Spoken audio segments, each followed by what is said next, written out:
श्रीपरमात्मने नमः। श्रीमद्भगवद्गीता अथ प्रथमोऽध्यायः। धृतराष्ट्र उवाच धर्मक्षेत्रे कुरुक्षेत्रे समवेतायुयुत्सवः मामकाः पाण्डवाश्चैव किम कुर्वत सञ्जय। सञ्जय उवाच दृष्ट्वा तु पाण्डवानीकं व्यूढन् दुर्योधनस्तदा आचार्यमुपसंगम्य राजा वचनमब्रवीत्। पश्यैतां पाण्डुपुत्राणाम् आचार्यमहतीं च व्यूढान् द्रुपदपुत्रेण तव शिष्येन धीमता। अत्र शूरा महेश्वासा भीमार्जुनसमायुधि युयुधानो विराटश्च द्रुपदश्च महारथः। दृष्टकेतुश्चेकितानः काशीराजश्च वीर्यवान् पुरुजित् कुन्तिभोजश्च शैब्यश्च नरपुङ्गवः। युधामन्युश्च विक्रान्त उत्तमौजाश्च वीर्यवान् सौभद्रो द्रौपदेयाश्च सर्व एव महारथाः। अस्माकं तु विशिष्टाये तान्निबोधद्विजोत्तम। नायका मम सैन्यस्य संज्ञार्थं तान् ब्रवीमि ते। भवान् भीष्मश्च कर्णश्च कृपश्च समितिञ्जयः अश्वत्थामा विकर्णश्च सौमदत्तिस्तथैव च। अन्ये च बहवः शूरा मदर्थे त्यक्तजीविताः नानाशस्त्रप्रहरणाः सर्वे युद्धविशारदाः। अपर्याप्तं तदस्माकं बलं भीष्माभिरक्षितं पर्याप्तं त्विदमेतेषां बलं भीमाभिरक्षितम्।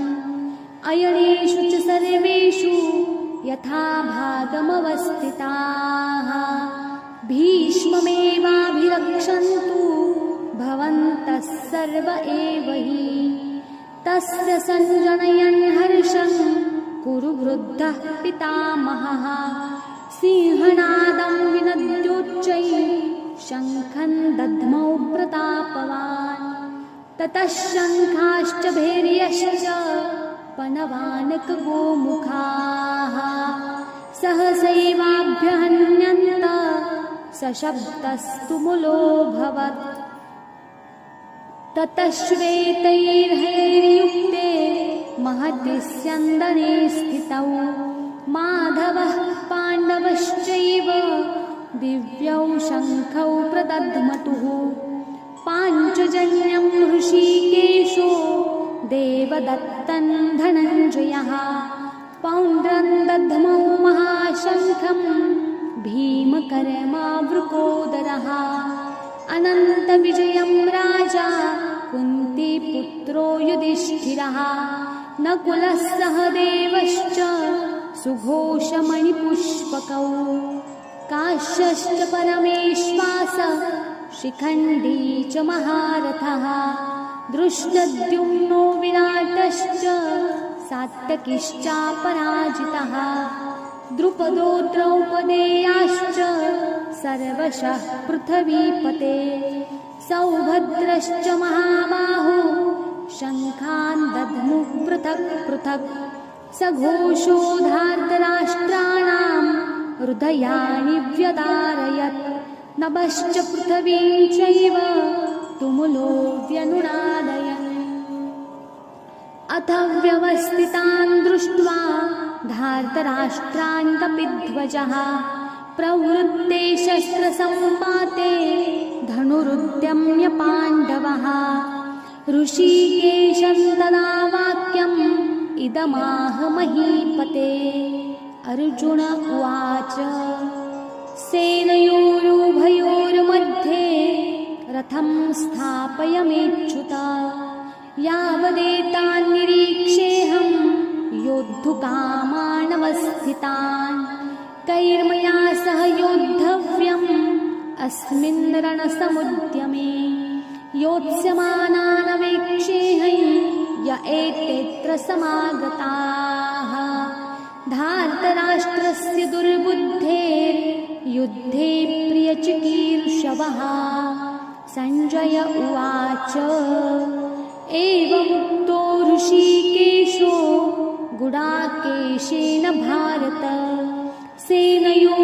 सेनयोरुभयोर्मध्ये स्थापयित्वा रथोत्तमम् भीष्मद्रोणः प्रमुखतः सर्वेषां च महीक्षिताम् उवाच पार्थ पश्यैतान् समवेतान् कुरूनिति तत्रापश्य स्थितान् पार्थ पितॄनथ पितामहान् आचार्यान् मातुलान् भ्रातॄन् पुत्रान् पौत्रान् सखींस्तथा श्वशुरान् सुहृदश्चैव सेनयोरुभयोरपि तान् समीक्षस्य कौन्तेय सर्वान् बन्धूनवस्थितान् कृपया पर्याविष्टो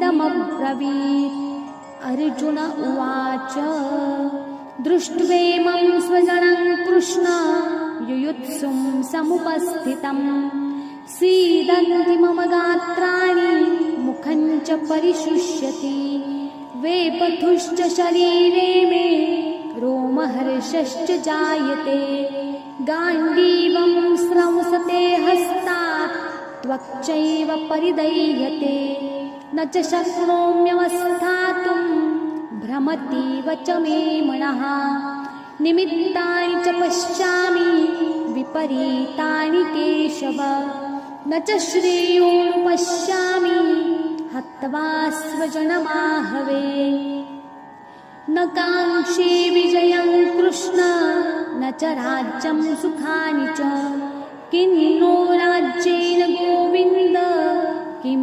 भोगैर्जीवितेन वा येषामर्थे काङ्क्षितन्नो राज्यं भोगाः सुखानि च त इमेव स्थिता युद्धे प्राणांस्त्यक्त्वा धनानि च आचार्याः पितरः पुत्रास्तथैव च पितामहाः मातुलाश्वशुराः पौत्राशालास्सम्बन्धिनस्तथा एतान्न हन्तुमिच्छामि घ्नतोऽपि मधुसूदन अपि त्रैलोक्यराज्यस्य हेतोः किन्नु मही कृते निहत्य धार्तराष्ट्रान्न का प्रीतिः स्याज्जनार्दन पापमेवाश्रयेदस्मान् हत्वैतानाततायिनः तस्मान्नार्हा वयं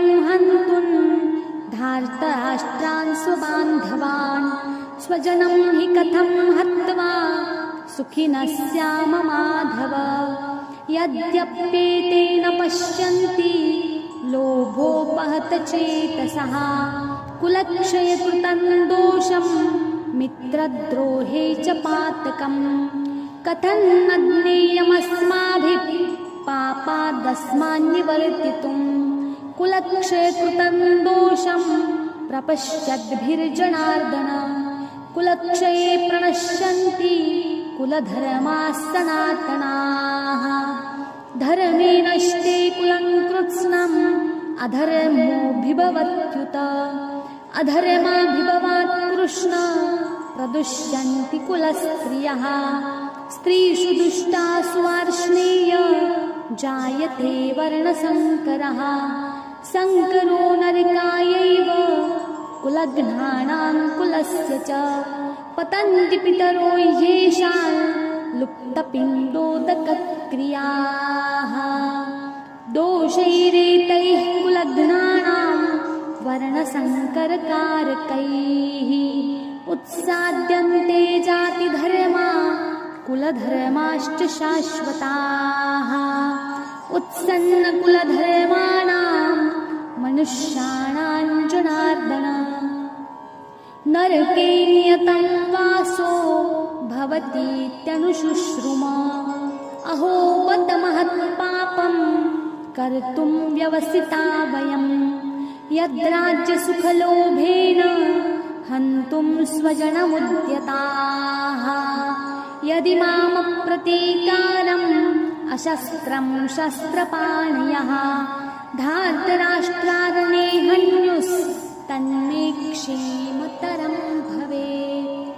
सञ्जय उवाच एवमुक्त्वार्जुनः सङ्ख्ये रथोपस्थ उपाविशत विसृज्य सशरं चापं शोकसंविघ्नमानसः ॐ तत्सदिति श्रीमद्भगवद्गीतासु उपनिषत्सु ब्रह्मविद्यायां योगशास्त्रे श्रीकृष्णार्जुनसंवादे अर्जुनविषादयोगो नाम प्रथमोऽध्यायः। तत्सद् श्रीकृष्णार्पणमस्तु। श्रीगुरुचरणारविन्दार्पणमस्तु।